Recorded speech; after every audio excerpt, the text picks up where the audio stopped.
Hi, I want to talk to you about what it is about living in these bodies on this earth during these times.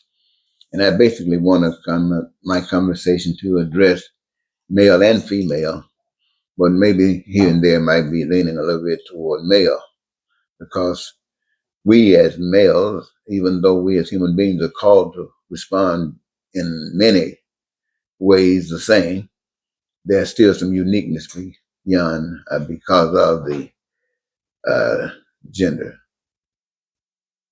I think that we don't know what it really means to be free. We don't know what it really means. No one has been able to tell us in such a way that all of us can understand. We've heard people talk about biblical times, and they talked about Meshach, and Abednego, those three boys that were going to get burned up. They talked about Daniel, Lions Den, David, working with Goliath. They talked about a few hero stories that are not supposed to be fake. They're supposed to be things that actually happened. And these represent people who had faith enough to be who they were created to be. When it comes down to a figure that many of us understand, we'll call it Christianity. Now, we have learned that Christianity has been controlled, it has been manipulated to serve purposes for those who had the power to do it. And we here in America know exactly what that means because we have people here in America today trying to change things, trying to rewrite history, trying to mark stuff out, trying to black it out as if it didn't occur, but it did. So times come along, find ourselves doing these things, and to some of us it's new. To some of us we've gone through it before.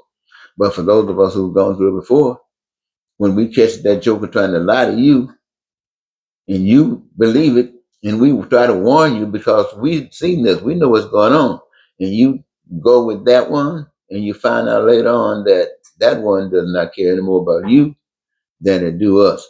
And so now you're feeling the same pain because you did not understand. You did not understand. And though we did understand, we didn't give the representation that we should have given because we still are all slaves. We are bought into the things that we've always been bought into. Well, I don't know how much freedom we get. And see how we measure freedom is the job that we get. Do we get a better job? Can we make a little bit more money? Can we do a few more things than we used to? And if we did that, we consider that a success. We're not too concerned about what's happening around the corner because if anything is a failure, remember you did it, so they can do it too if they wanted to.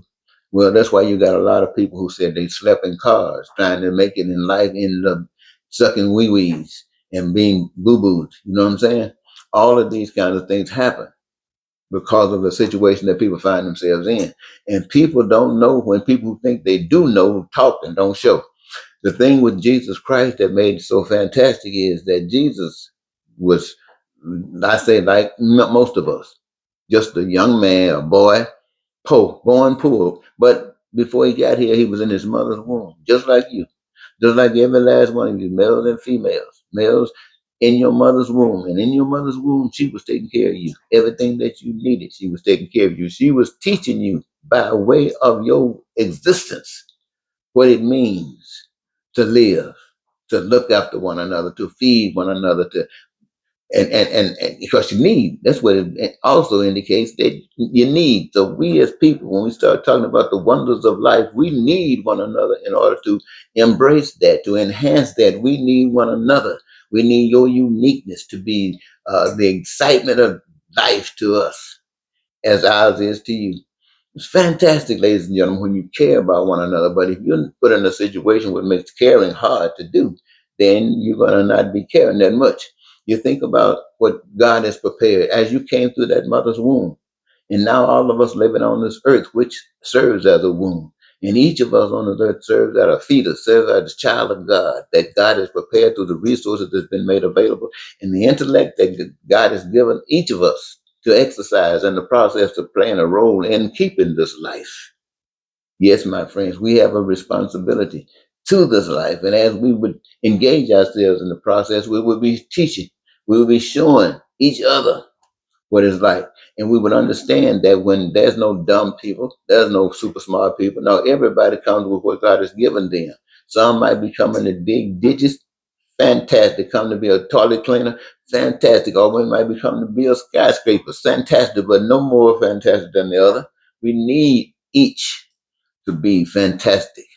And ladies and gentlemen, this is what I'm trying to say. When Jesus came along, Jesus was taught about God. He came out of his mother's womb.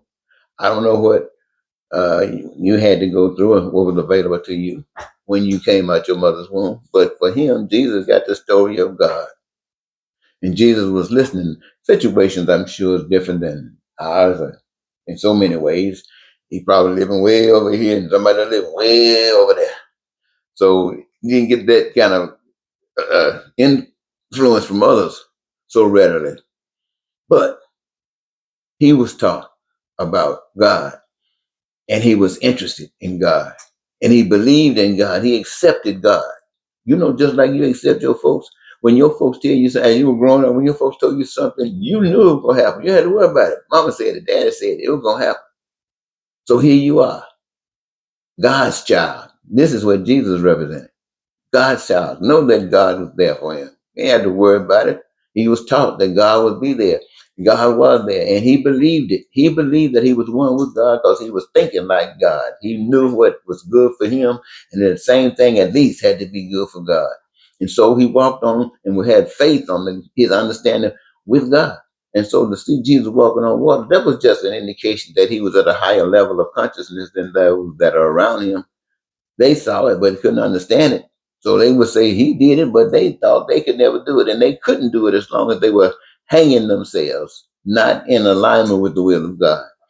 See, what Jesus was saying was this: he trusted God, just like all of those other people who ended up being murdered because they trusted God.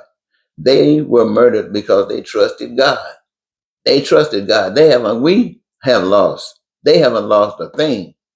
We just don't understand what they gained. We not there.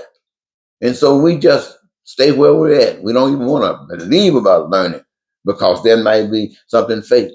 But look at the guys. Let's think about the billionaires that come in this country. How just the system that you live on, and I'm speaking about the one that we here in America are exposed to. These guys got billions of dollars, several of them, and the president want to be just like them. He want to have more billions. In order to get these billions, he got to rob the people, rob all of us. And for some strange reason, we sit back and allow it to happen because we think there's nothing we can do.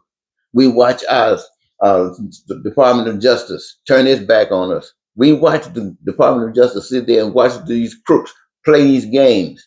And they sit there, act like it's not a game, act like they're ignorant.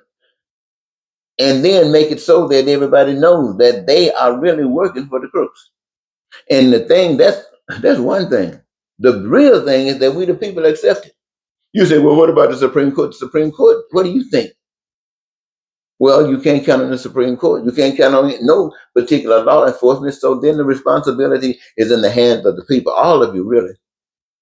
But if not, but about five of you know the truth, then it's the whole nation is hanging on you. You five people to stand up and give God representation. That's your job. That's the only way you can say you are a servant, a true servant of God. Or you just hadn't gotten there yet. Maybe in time you will get there. Maybe it might be too late. But the opportunity is there. Whenever you get the chance to have to be a man to stand up against the injustice. See, because they'll say this the law. Well, you're standing up for justice. And justice reigns supreme to the law. That's God's way. And so what we do, ladies and gentlemen, Jesus, water on water, uh, lay hands on folks and tell them get up, they get up. Why? Because he believed God. God is with him because he counting on God. God, and when I say God, I'm talking about the process. He's counting on God. And when we went to that cross, I know nobody wants to go to the cross. But that cross was a heck of a statement to the rest of the world that everybody knows that Jesus didn't have to go through that. At least that's what we think. But yet and still, he went through that, which says to any and every last one of us that whatever we have to go through as standing up being adults, standing up being free and not a slave, because we understand the truth and bringing that truth and exposing it to everybody by standing up against the darkness of a lie. That's what it's all about. But you just can't do that. I mean, you can hear me say that, but that doesn't mean anything to you. That just means it's crazy to you.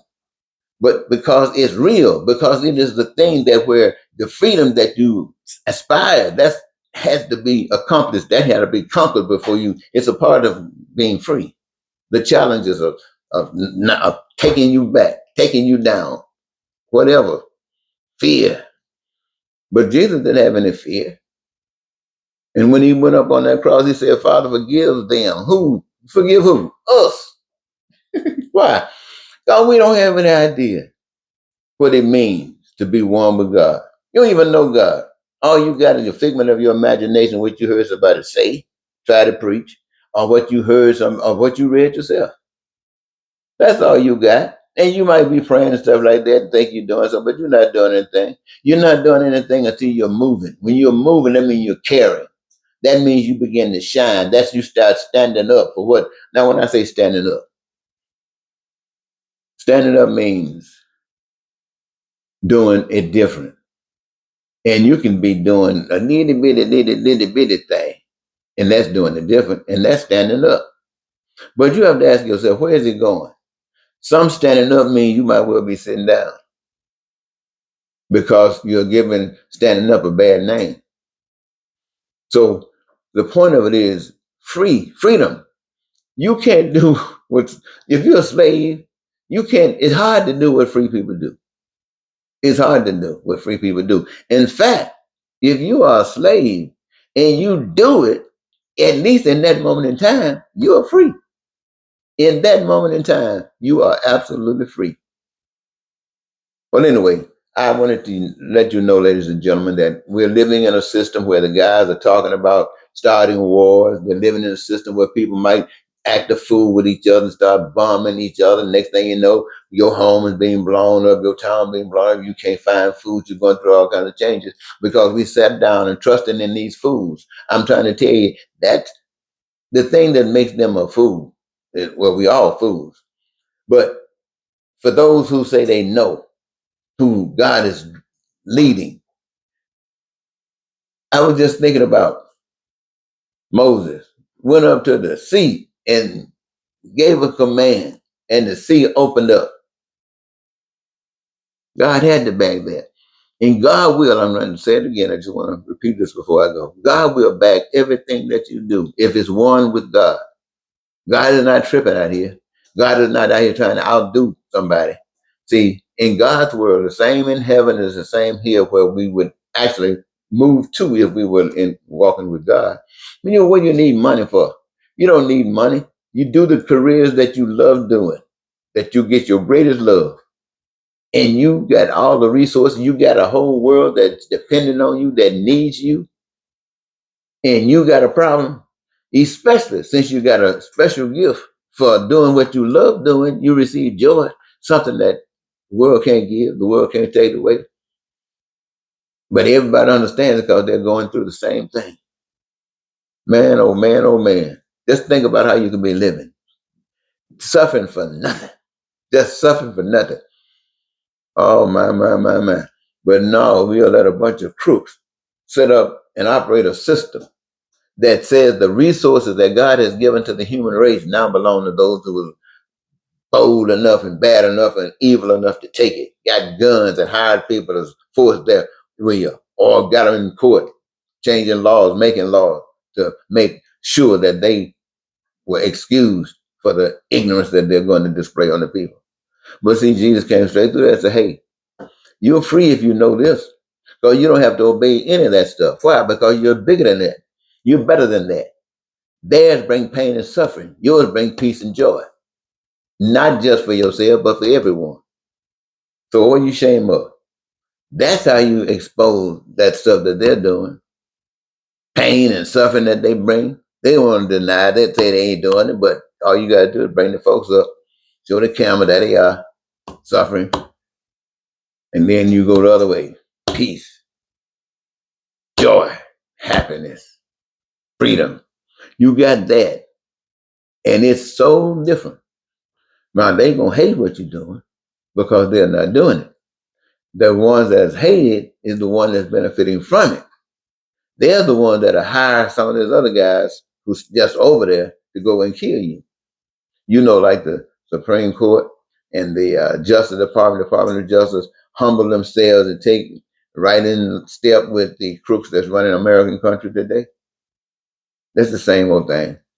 But that's calling for a separation. That's calling for a separation. See, those people that know God, see, you can't fake this thing. And the reason the stuff that's happening to us today in America and in the world is because we've been faking this thing. And the fact that this stuff is happening, it tells us, if we got any sense, that we faking it. And if you want to fix it, you're going to have to stop faking it and stop waiting on somebody to come out the cloud and fix it. Who's going to benefit from it? You. Who, if that doesn't come, got the power? You. So what you waiting on? That's what I'm talking about, ladies and gentlemen. I just wanted to share that with you so you can kind of quiet down, realize now that we're all one. And we got to start thinking about those things that are going to be absolutely necessary that we do so that we, as one, benefit from it. And it's going to require some major changes, but with a changed mind, it means a changed mind. In fact, they call it a renewing of the mind, pulling out the junk that was fake and putting in the stuff that's real. Till next time, Eddie Marcus say goodbye.